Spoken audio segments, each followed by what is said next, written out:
Costing की theory जो है उससे जो रिलेटेड थ्योरेटिकल क्वेश्चन आते हैं, जो जो टॉपिक हैं वो मैं कवर करवा रहा हूँ आपको। टाइप्स ऑफ कॉस्टिंग में एक बार रफली आइडिया ले लिया था कल हमने, कहाँ तक पढ़ा था टाइप्स ऑफ कॉस्टिंग में? मार्जिनल करवा रहे थे आप। मार्जिनल कॉस्टिंग और कुछ नहीं, बस कैलकुलेशन ऑफ मार्जिनल कॉस्ट से रिलेटेड है। It is the ascertainment of marginal cost by differentiation between fixed cost and variable cost, that's it।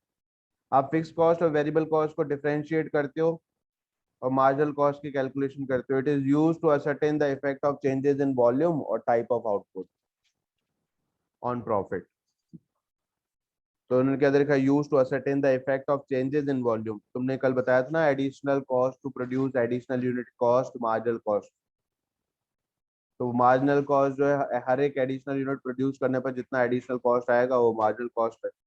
तो वेरिएबल कॉस्ट ही होती है जो वेरी करती है। स्टैंडर्ड कॉस्ट क्या है? एक प्री डिटरमाइंड कॉस्ट है जो साइंटिफिक बेसिस पे प्री डिटरमाइन की जाती है और फिर उसका एक्चुअल से कंपैरिजन किया जाता है, और जो वेरिएंसेस आते हैं उन वेरिएंसेस का, उन डिफरेंसेस का पता लगाया जाता है और करेक्टिव एक्शन लिए जाते हैं। हिस्टोरिकल कॉस्ट क्या है? हिस्टोरिकल कॉस्ट जो है after cost has been done in the past या incurred on work done in the past, उसको आप असरटेन करते हो, कैलकुलेट करते हो जो पैसा ऑलरेडी खर्च हो चुका है। डायरेक्ट कॉस्टिंग क्या है? Charging all direct cost variable and some fix cost relating to operation processes and product.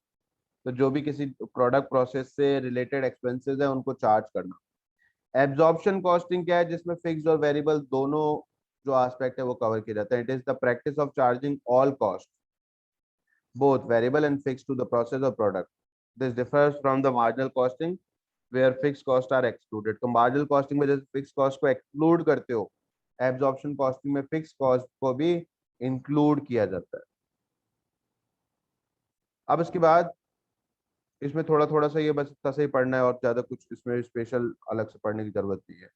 Costing method and techniques, इनको पढ़ लेना ढंग से, इसके ऊपर एग्जांपल्स बनते हैं कि कोई पर्टिकुलर आपको बता देगा प्रोडक्ट, अब वो प्रोडक्ट जो है कौन से कॉस्टिंग मेथड से प्रोड्यूस हो रहा होगा, तो वो आपको पहचानना आना चाहिए। इसमें दे रखा है जैसे following are the methods of costing. सबसे पहले दे रखा है जॉब कॉस्टिंग। जॉब कॉस्टिंग में एक सिंपल सा एग्जांपल देता हूँ, उसके बाद ये सारी चीजें पढ़ते हैं। जैसे मान लो आपके पास टू व्हीलर्स हैं, उनको आप सर्विस पे लेके जाते हो। तो सर्विस पे लेके जाते हो तो आपको एक जॉब कार्ड बना के दिया जाता है। अगर प्रॉपर कंपनी में जाओगे, जब कंपनी में जाओगे सर्विसिंग के लिए, तो प्रॉपर आपके जो व्हीकल है उसके लिए आपको एक जॉब कार्ड बना के दिया जाता है, लिखा भी होता है उस job card.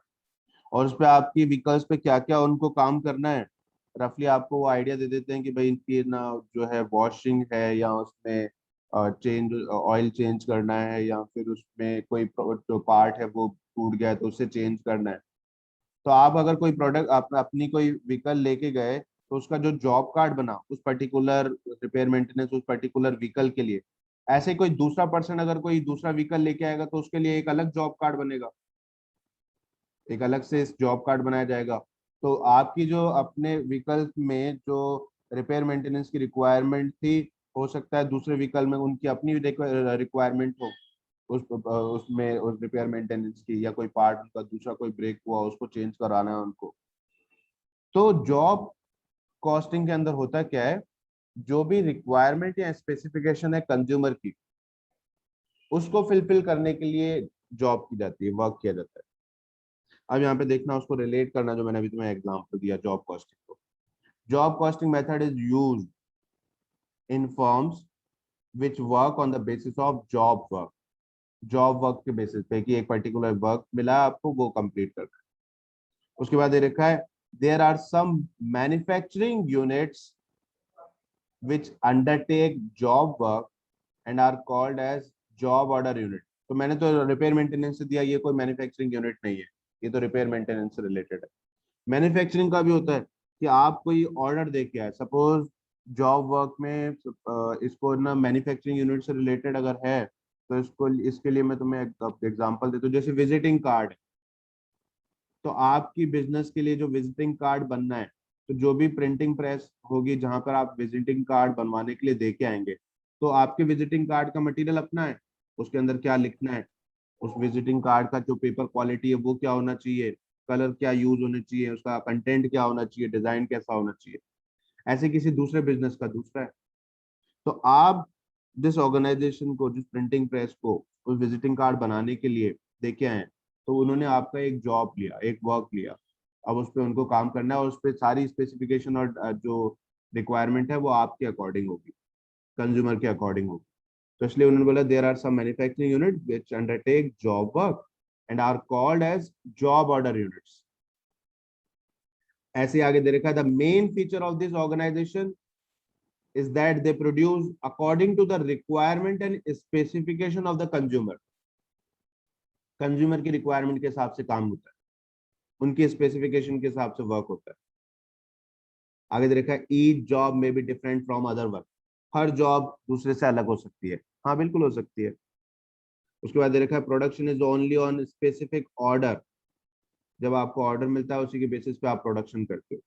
And there is no pre determining production, और पहले से प्रोडक्शन की प्री डिटरमाइनिंग नहीं होती। Because of this situation, it is necessary to compute the cost of each job and hence job costing system is used. तो अगर pre determining cost नहीं है, कोई पर्टिकुलर आपने काम लिया है, तो उस पर्टिकुलर काम की कॉस्ट कितनी आई, आपको प्रॉफिट मार्जिन क्या ऐड करना है और क्या चार्ज करना है, तो आप जॉब जब काम हो जाएगा तब उस पर आप कॉस्ट निकालते हो, ईच जॉब की कॉस्ट कैलकुलेट की जाती है। उसके बाद in this system each job is treated separately and a job cost sheet is prepared to find out the cost of the job. तो जॉब कॉस्ट शीट मतलब एक पर्टिकुलर जॉब, जो एक पर्टिकुलर वर्क आपने लिया है उसकी कॉस्ट शीट बनाना कि उस पर क्या क्या आपने खर्च किया, प्रोडक्ट की टोटल कॉस्ट कितनी आई। तो क्या जॉब कॉस्टिंग का रफली आइडिया लग गया क्या है जॉब कॉस्टिंग? बोलो ना। Yes sir. Batch costing, okay. Batch costing में क्या दे रखा है कि कोई भी प्रोडक्शन आप करते हो तो बैचेस में करते हो। इसमें ऐसा नहीं है कि कस्टमर की रिक्वायरमेंट या स्पेसिफिकेशन होती है। ये जैसे सीजनल वर्क, आपको कोई पता है कि कोई प्रोडक्ट मार्केट में उसकी डिमांड चल रही है, उसके अकॉर्डिंग आप पहले से प्रोडक्शन करके रख लेते हैं, बैचेस में प्रोडक्शन करते हैं। जैसे इसमें क्या दे रखा है, this method of costing is used in those firm where production are made on continuous basis. Continuous basis पे प्रोडक्शन होता रहता है। फिर आगे each unit coming out is uniform in all respect and production is made prior to the demand. तो production is made prior to the demand मतलब market में product की डिमांड आएगी उससे पहले ही आप प्रोडक्शन कर देते हो, आपको पता है कि डिमांड रहेगी इस प्रोडक्ट की, एंटिसिपेशन ऑफ डिमांड के बेसिस पे। डिमांड का आप एक्सपेक्ट जो है एंटिसिपेशन करते हो, मतलब एक तरीके से एक्सपेक्टेड है कि डिमांड आएगी, ये सोच कर आप प्रोडक्ट को पहले से ही प्रोड्यूस कर लेते हो। जैसे गर्मियों में एसी ज्यादा बिकते हैं, तो जो एसी कंपनीज हैं वो सर्दियों में एसी पहले बना के रख लेंगी, मतलब सीजन स्टार्ट होने से पहले ही प्रोडक्शन हो जाएगा। फिर हमें पता है कि जैसे ही सीजन स्टार्ट होगा तो हमारी सेल बढ़ जाएगी। On batch of production consist of the unit produced from the time machinery is set to the time when it will be shut down for the maintenance। तो बैचेस में work कब तक होता है? जब तक मशीन शट डाउन ना हो जाए। हो सकता है कि आपकी मशीन को टाइम टाइम पे रिपेयर मेंटेनेंस की रिक्वायरमेंट पड़ती हो, कुछ पीरियड है उसका। तो आपका जो बैच कॉस्टिंग का जो टाइम पीरियड है बैच कॉस्टिंग में, जब से प्रोडक्शन स्टार्ट करोगे बैच स्टार्ट होगा और तब तक चलता रहेगा जब तक मशीन शट डाउन नहीं हो, बंद ना हो रिपेयर मेंटेनेंस के लिए। तो उस पीरियड में आपने जितना भी प्रोडक्ट प्रोड्यूस किया उस बैच की कॉस्टिंग निकाली जाती है। एक बार स्टार्ट किया प्रोडक्शन और जब तक मशीन काम कर रही है तब तक कितना प्रोडक्शन हुआ, उस बैच की कॉस्टिंग निकालना उसको। तो यहाँ पे देखो क्या दे रखा है, for example if the production commences on 1 January 2015 and the machine is shut down for the maintenance on 1 अप्रैल 2015, तो 3 मंथ वर्क हुआ, जनवरी फरवरी मार्च। तो इन 3 महीनों में आपने जितना भी प्रोडक्शन कर लिया उसको हम एक बैच कहेंगे, और उस बैच में जितनी भी यूनिट प्रोड्यूस हुई उन यूनिट्स को उस बैच की प्रोड्यूस यूनिट कहेंगे। और उस यूनिट को प्रोड्यूस करने में इन 3 महीने में जो भी पैसा खर्च हुआ वो उस बैच की टोटल कॉस्ट होगी। उस टोटल कॉस्ट में उस 3 महीने के प्रोड्यूस यूनिट्स को डिवाइड करेंगे तो पर यूनिट कॉस्ट आ जाएगी। तो आगे देखो क्या दे रखा है, number of unit produce in this period will be the size of one batch. आगे the total cost incurred during this period will be divided by the number of unit produced and unit cost will be worked out. आगे firms producing consumer goods like television, air condition, washing machine, etc. use batch costing। तो ये लोग batch costing use करते हैं जिसमें continuously production होता रहता है क्योंकि ये बेसिक नेसेसिटी की चीजें हैं जो काम में आती है।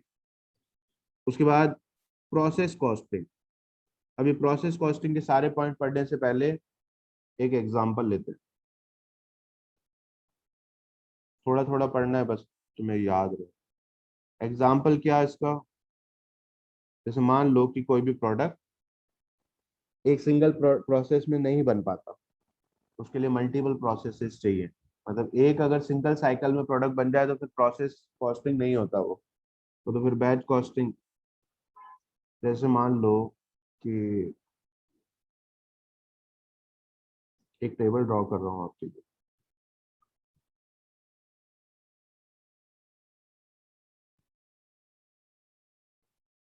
कोई भी प्रोडक्ट जो प्रोसेसेस में कंप्लीट होता हो, बनता हो,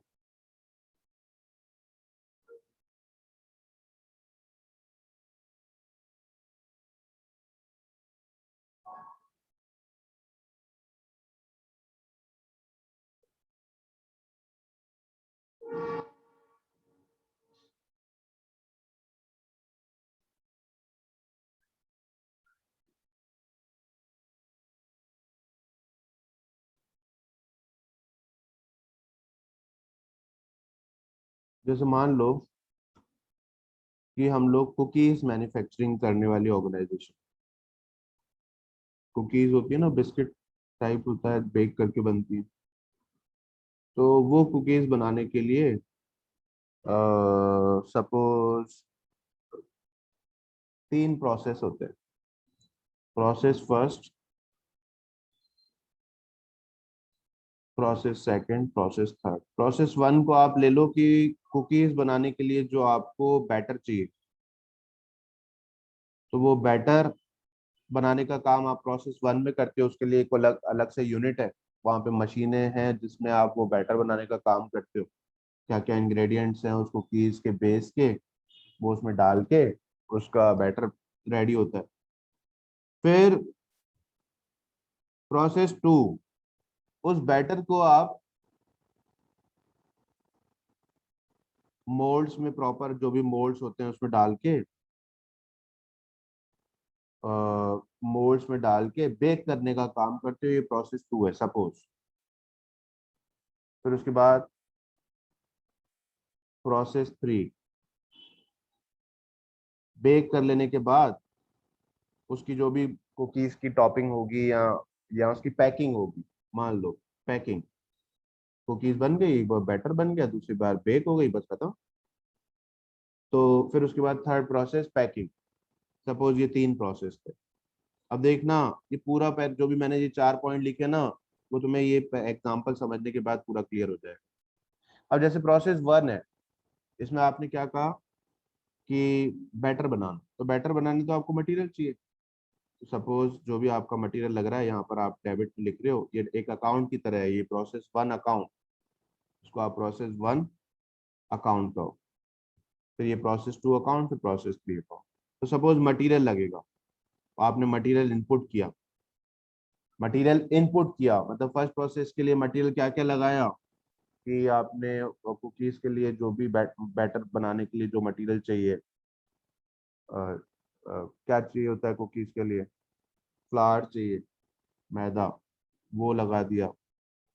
तो ये मटेरियल आपने परचेज किया होगा, सपोज ये 10,000 kg आपने मटेरियल परचेज किया, जिसका प्राइस आपको पड़ा सपोज 1 लाख रुपीज। ये वापस से वही हो गया यार, इसको क्या करूं।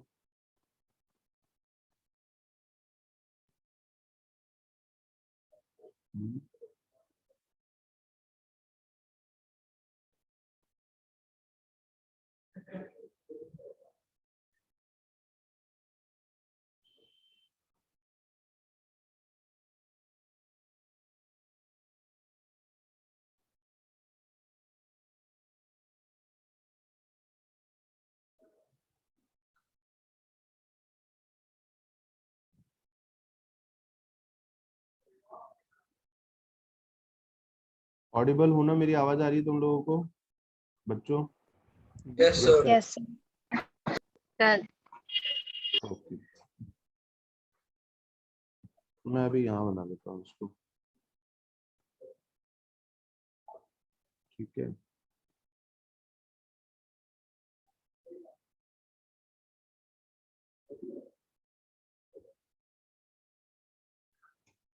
तो ये प्रोसेस 1,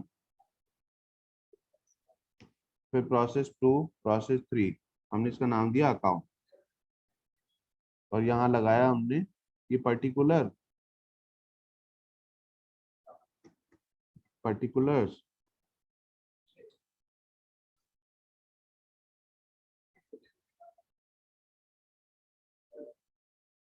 ये कैसे सही हुआ था उस दिन? उस दिन आप दूसरे में ले गए थे जिसमें अपने वर्क करते नहीं के उसमें, मतलब जिसमें क्वेश्चंस करते हो सर उसमें। अच्छा,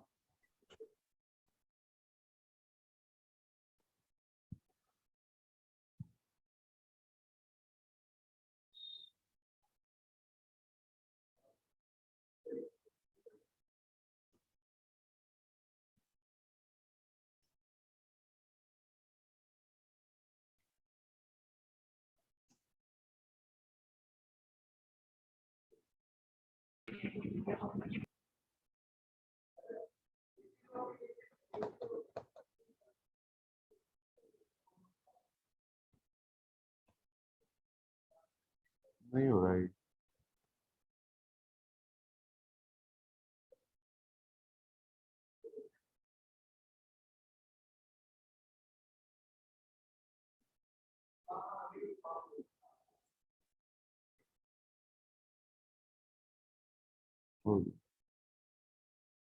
particular units amount, particular units amount, ये है टेबल। ध्यान से सुनना, तुम्हारे आगे बहुत काम आएगा इंटर में। तो बस ये नाम जो है उनको ही इतना सही याद रखना है, इसके बारे में थोड़ा थोड़ा कि है क्या ये unit process costing.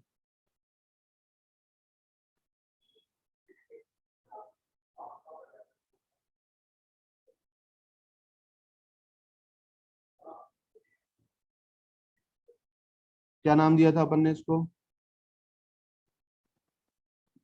Process one. Process, Process one account. Process one. हाँ, प्रोसेस 1 अकाउंट।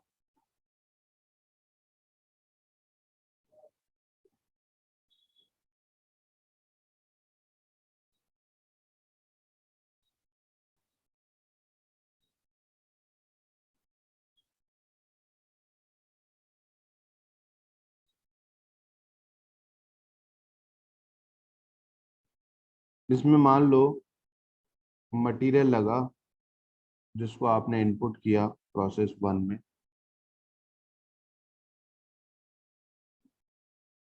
कितना केजी? सपोज 10,000 केजी था, प्राइस थी 10 रुपीज पर केजी, तो मटेरियल कितने रुपए का लगा? One.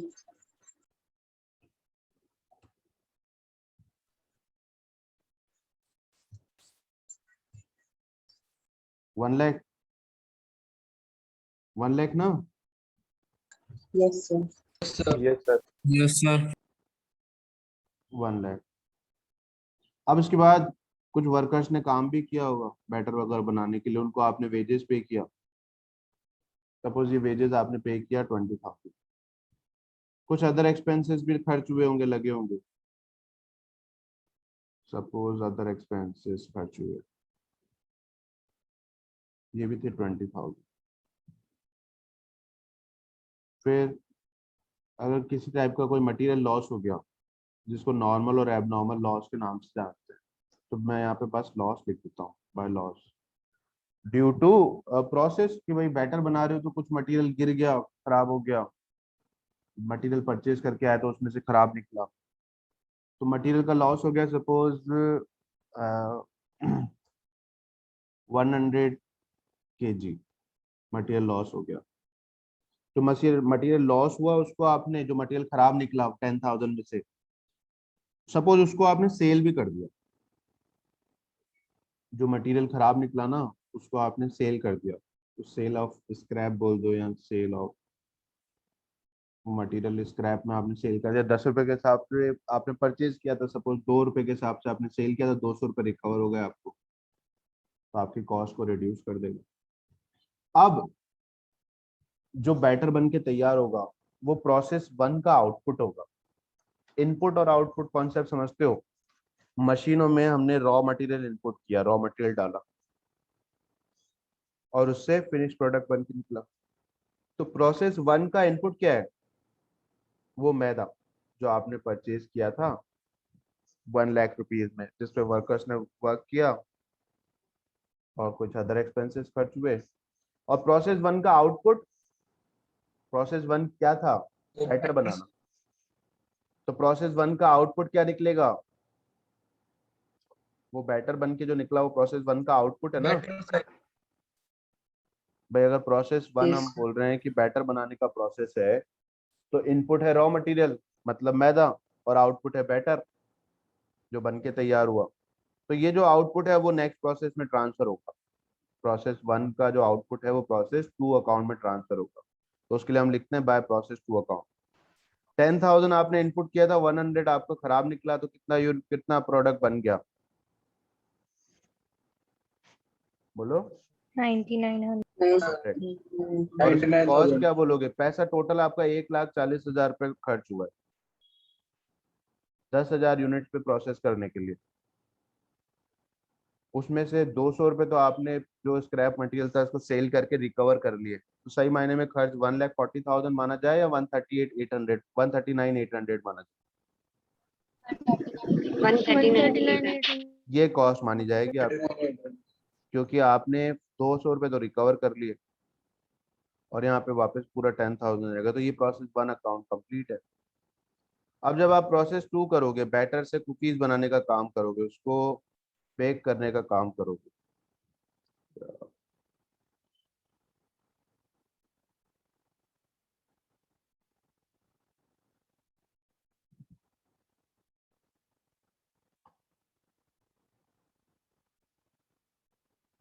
एक सेकेंड। ये प्रोसेस 2 कुकीज से अब क्या करना है? बिस्किट बनाएंगे ना, इससे कुकीज बनाएंगे। बेक करना है. बैटर बेक करना जब हमें उसको बेक करके बिस्किट बनानी है।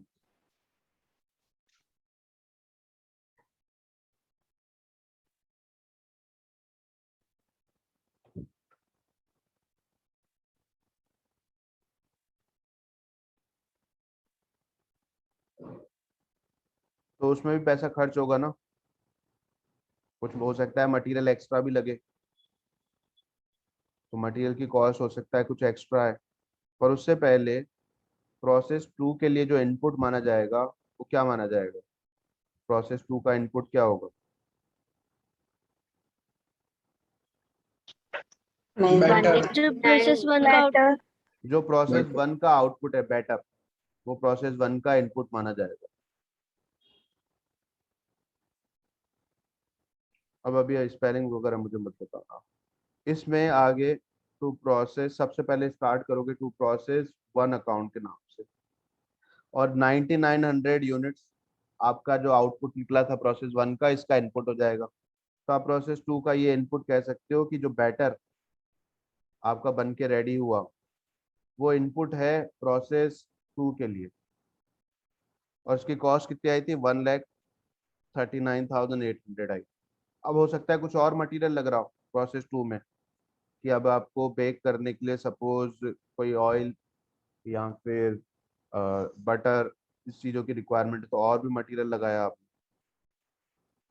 या फिर कोई फॉइल पेपर जिस पे आप रख के, या फिर कुछ और भी मटेरियल। तो वो मटेरियल आपने खर्च किया, सपोज उसका पैसा दिया आपने 5,000 ही खर्च किया। वर्कर्स ने उस पर वर्क किया तो वेजेस का पे करना पड़ा आपको, सपोज 25,000। फिर उसके बाद अदर एक्सपेंसेस भी हुए, इसमें कुछ और एक्सपेंसेस भी हो सकते हैं, वो ले लो। सपोज ये थे 5,000।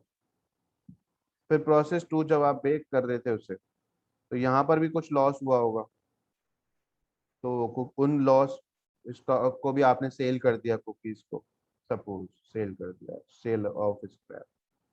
कितना सेल लॉस हो गया? 200 यूनिट्स का लॉस हो गया, लगभग अराउंड 200 केजी कुकीज जो है वो खराब हो गई बेक करते वक्त। ज्यादा बेक हो गई होंगी या कम बेक में निकल गई होंगी इस तरीके से, पर उनको भी सेल किया जा सकता है और आपने उसको सेल कर दिया, मान लो सस्ते में ही कर दिया, 3 पर यूनिट के हिसाब से सेल कर दिया, तो 600 रुपये आपको ये रिकवर हो गए। तो सेकंड प्रोसेस का मैं अगर आपसे कॉस्ट पूछूं, तो आप कहोगे सर वैसे तो आपका सेकंड प्रोसेस में जो टोटल कॉस्ट है वो 35 ये और 139,800 ये, तो 175 174,800, राइट, 174,800 इतना अराउंड खर्च हो रहा है कितने यूनिट पे काम करने के लिए? 9900 पे। पर क्या 9900 फिनिश प्रोडक्ट निकला? नहीं, 200 यूनिट और खराब हो गई, तो कितना फिनिश प्रोडक्ट निकला? 9700. 9700, करेक्ट, 97। तो वो प्रोसेस 2 का क्या है? वो प्रोसेस 2 का Output. आउटपुट है, Bioprocessor. तो वो बाय प्रोसेस 3 में जाएगा। तो अभी अपन प्रोसेस 3 अकाउंट नहीं बना रहे, हमारे लिए सफिशिएंट है वो प्रोसेस पढ़ने के लिए। तो 97 उसकी कॉस्ट क्या मानी जाएगी? तो 174,800, तो 174,200, 200. 200. 174,800, तो 174,200 ये इसकी कॉस्ट मान ली जाएगी टोटल। अब आप प्रोसेस कॉस्टिंग के इस पे आ जाओ, ये पॉइंट जो दे रखा था हमारे नोट्स कहाँ गए?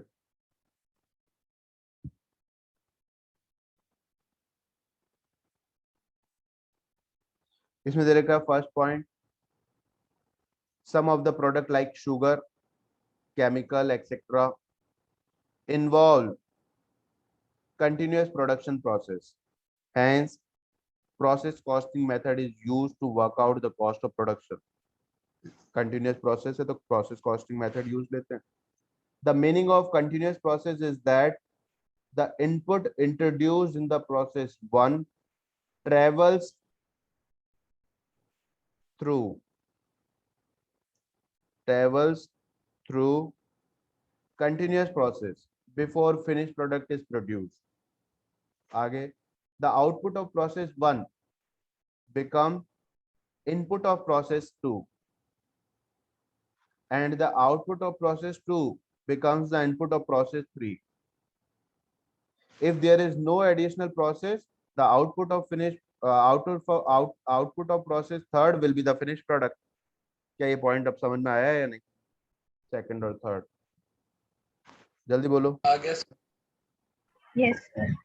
आगे दे रखा है इन process costing cost per process is worked out. हमने कॉस्ट पर प्रोसेस भी निकाल दिया, जो अगले प्रोसेस के लिए ट्रांसफर हो रहा है वो फर्स्ट प्रोसेस का कॉस्ट है। फिर उसके बाद and per unit cost is also worked out by dividing the total cost by the number of unit. अब इसका क्या मतलब है? जैसे मान लो कि ये प्रोसेस 1 था, अगर मैं पूछूं आपके प्रोसेस 1 की कॉस्ट पर यूनिट बताओ, कॉस्ट पर यूनिट बताओ, तो आप बोलोगे सर 1,39,800 खर्च हुआ है टोटल। हुआ है या नहीं? वैसे तो 140 हुआ है, 1,40,000 खर्च हुआ है, 1 लाख मटेरियल, 20,000 वेजेस और 20,000 अदर एक्सपेंसेस, पर उसमें से 200 रुपये तो रिकवर हो गए 200 स्क्रैप को सेल करके। तो कितना बचा आउटपुट प्रोसेस 1 का? मतलब कॉस्ट कितना बचा? 9900. कॉस्ट कॉस्ट कॉस्ट जो नेट अमाउंट ऑफ कॉस्ट माना जाएगा कि 140 खर्च हुए, 200 रुपये वापस आ गए, तो कॉस्ट 139,800 माना जाएगा। और उसमें कितनी यूनिट बन रही हैं? बोलो। 9,900 10 9,900 9,900, तो 139,800 खर्च करके 9,900 यूनिट यूज हो रही हैं, तो पर यूनिट कॉस्ट कितनी आ रही है प्रोसेस 1 की? 14.13. 14.12 पर यूनिट ये कॉस्ट आ रही है प्रोसेस 1। ऐसे ही प्रोसेस 2 की भी कॉस्ट निकालेंगे तो जो भी टोटल खर्च हो रहा है, जो भी पैसा टोटल खर्च हो रहा है, उसमें आप यूनिट्स का डिवाइड कर दो, बस। आई के बाद समझ में? Yes, sir. देखो ये in process costing cost per process is worked out, वो कॉस्ट वर्कड आउट कर ली, and per unit cost is worked out by dividing the total cost by the number of unit. Industries like sugar, edible oil, chemical are example of continuous production process and use process costing. उसके बाद दे रखा है operating costing. Operating costing में क्या होता है, जो भी ऑर्गेनाइजेशन जिनकी एक ऑपरेटिंग यूनिट्स होती है, जैसे मान लो कि अगर मैं आपसे कहूँ कि जो ट्रैवलिंग ऑर्गेनाइजेशंस होती हैं जिनका काम ट्रैवलिंग करवाना है, तो वो आपसे फेयर कैसे चार्ज करती हैं. जैसे मान लो बस फेयर आपसे चार्ज किया जाता है कि आप अगर जयपुर टू दिल्ली बाय बस जाना चाहते हैं, तो उस बस का फेयर क्या होगा, 500, 600, 1000 या 1200. तो वो कैसे डिसाइड करते हैं, पर यूनिट पर भाई पर पैसेंजर उन टिकट चार्ज किया जाता है ना. या फिर अगर मान लो कि कोई होटल इंडस्ट्री के बारे में सोचो, होटल्स में पर जो है रूम पर नाइट के हिसाब से अकॉर्डिंग आपका चार्ज दिया जाता है आपसे. तो वो चार्ज कैसे डिसाइड होता है. या फिर ट्रांसपोर्टेशन है कि आपको कितना गुड्स कैरी करना है और कहाँ तक लेके जाना है, उसका पैसा कैसे डिसाइड किया जाता है, कैसे चार्ज किया जाता है. तो ये जो सारी ऑर्गेनाइजेशन है इनकी एक ऑपरेटिंग यूनिट्स होती हैं. जैसे ट्रैवलिंग आपसे चार्ज करती है ट्रैवलिंग ऑर्गेनाइजेशन पर पैसेंजर पर किलोमीटर, ये उनकी ऑपरेटिंग यूनिट है, पर पैसेंजर पर किलोमीटर. कि एक पैसेंजर को अगर हम 1 किलोमीटर लेके जाएंगे तो उसका चार्ज क्या लेंगे, 100 किलोमीटर के अकॉर्डिंग चार्ज क्या बनता है. ऐसे ही जो होटल इंडस्ट्रीज हैं, पर रूम पर नाइट उनकी कॉस्ट क्या आ रही है पहले, तो फिर उसके अकॉर्डिंग वो जो भी उनके विजिटर्स हैं उनसे पैसा चार्ज करते हैं. हॉस्पिटल्स हैं, पर बेड पर नाइट के अकॉर्डिंग आपसे पैसा चार्ज किया जाता है. ट्रांसपोर्ट है कि पर किलोमीटर पर टन गुड्स लेके जाने का चार्ज क्या आ रहा है, कॉस्ट क्या आ रही है उनकी, उसके अकॉर्डिंग पैसा चार्ज किया जाता है. तो जब हर कोई भी ऑर्गेनाइजेशन ऑपरेटिंग यूनिट्स उनका जो भी मेन काम है उसकी पहले तो वो कॉस्ट फाइंड आउट करते हैं कि वो उनकी कॉस्ट क्या आ रही है, उसके बाद वो प्रॉफिट मार्जिन कितना रखना चाहते हैं, उसके अकॉर्डिंग एक एक अमाउंट एक प्राइस डिसाइड करते हैं जो कस्टमर से चार्ज किया जाएगा. तो देखो इसमें क्या दे रखा है, ऑपरेटिंग कॉस्टिंग में बहुत थोड़ा सा दे रखा है. This type of costing method is used in service sector to work out the cost of services offer to the consumer. तो जो सर्विसेज कंज्यूमर को आप ऑफर कर रहे हो, पहले उसकी आप कॉस्ट तो निकाल लो. जैसे सिनेमा हॉल है, वहां पे मूवी देखने जाना है, तो पर सीट पर पर्सन क्या चार्ज आपसे लिया जा रहा है, पर सीट क्या चार्ज आपसे लिया जा रहा है. तो पहले उनको पता होना चाहिए कि पर सीट उनकी कॉस्ट क्या आ रही है. वो कैसे कैलकुलेट करें, तो वो ऑपरेटिंग कॉस्टिंग के बेसिस पे कैलकुलेट करते हैं. उनकी ऑपरेटिंग यूनिट पर सीट चार्जेस है, तो पर सीट चार्जेस उनके क्या आ रहे हैं पहले वो फाइंड आउट करेंगे, फिर अपना प्रॉफिट मार्जिन ऐड करेंगे और उसके बाद फिर आपसे पैसा चार्ज करेंगे पर सीट. तो उन्होंने क्या देखा है, this type of costing method is used in service sector to work out the cost of services offer to the consumer. For example operating costing method is used in hospitals, power generation unit, transportation sector, etc. A cost sheet is prepared to compute the total cost and is divided by the cost unit for working out the per unit cost. तो ये cost sheet बनाई जाती है. थोड़ा थोड़ा idea लगा क्या operating costing का? लगा. Yes, sir. Yes sir. अच्छा ओके. 2 मिनट बचे हैं, छोटा सा इंट्रोडक्शन कॉन्ट्रैक्ट कॉस्टिंग का देता हूँ. जो कंस्ट्रक्शन से रिलेटेड वर्क होते हैं जनरली वो कॉन्ट्रेक्चुअल बेसिस पे होते हैं. आपने किसी कॉन्ट्रैक्टर को पकड़ा और कहा कि मुझे एक बिल्डिंग बनाना, 4 फ्लोर की बिल्डिंग होनी चाहिए, प्लॉट का साइज 200 स्क्वायर मीटर है, उस पर 4 फ्लोर्स बनाने हैं. तो आपने एक कॉन्ट्रैक्ट कर लिया कि कितने में बनाओगे. सपोज उसने बोला कि 2 करोड़ में आपका बन के तैयार हो जाएगा, ऐसा कोई कॉन्ट्रैक्ट किया. अब वो कॉन्ट्रैक्टर उस पर्टिकुलर कॉन्ट्रैक्ट के लिए जो वो उसने आपसे लिया है एक कॉन्ट्रैक्ट अकाउंट बनाएगा और उसमें उस कॉन्ट्रैक्ट पे होने वाले सारे खर्च रिकॉर्ड करेगा. तो पहले उस पर्टिकुलर कॉन्ट्रैक्ट से रिलेटेड वो एक कॉस्ट, हालांकि रफली एक आइडिया होगा, तभी उसने उसका प्राइस कोट किया है आपको 2 करोड़, जिसमें उसका कॉस्ट भी होगा और जिसमें उसका प्रॉफिट भी होगा। पर एग्जैक्टली अगर उस पर्टिकुलर कॉन्ट्रैक्ट से उसे प्रॉफिट कैलकुलेट करना है तो उस पर्टिकुलर प्रोडक्ट, उस पर्टिकुलर कॉन्ट्रैक्ट पे उसने कितना पैसा खर्च किया, उसके लिए आपका एक कॉन्ट्रैक्ट अकाउंट बनाएगा कॉन्ट्रैक्टर, और उसमें सारे एक्सपेंसेस को रिकॉर्ड करेगा। तब उसकी कॉस्ट उसे पता पड़ जाएगी कि 4 मंजिला बनाने में बिल्डिंग कितना पैसा उसका खर्च हुआ, और फिर उस टोटल खर्च को जो भी उसने प्राइस कोट किया था उसमें सब्ट्रैक्ट करके अपना प्रॉफिट मार्जिन निकाल लेगा। तो कॉन्ट्रैक्ट कॉस्टिंग में उन्होंने देखा, this method costing used to construction industries to work out the cost of the contract undertaken. Construction industry से रिलेटेड होता है। For example cost of construction a bridge, commercial complex, residential complex, highway etcetera. इसे कल continue करेंगे। आज जितना पढ़ा उसे रिकॉल करना, शीट में भेज दूंगा लेट इवनिंग तक ये वाली। चलो बच्चों, थ्योरी पढ़ रहे हैं इसलिए इसको ना रिजॉइन नहीं करवा रहा, क्योंकि थ्योरी वैसे ज्यादा लगती है, तो इसलिए रिजॉइन मत करना, इतना पढ़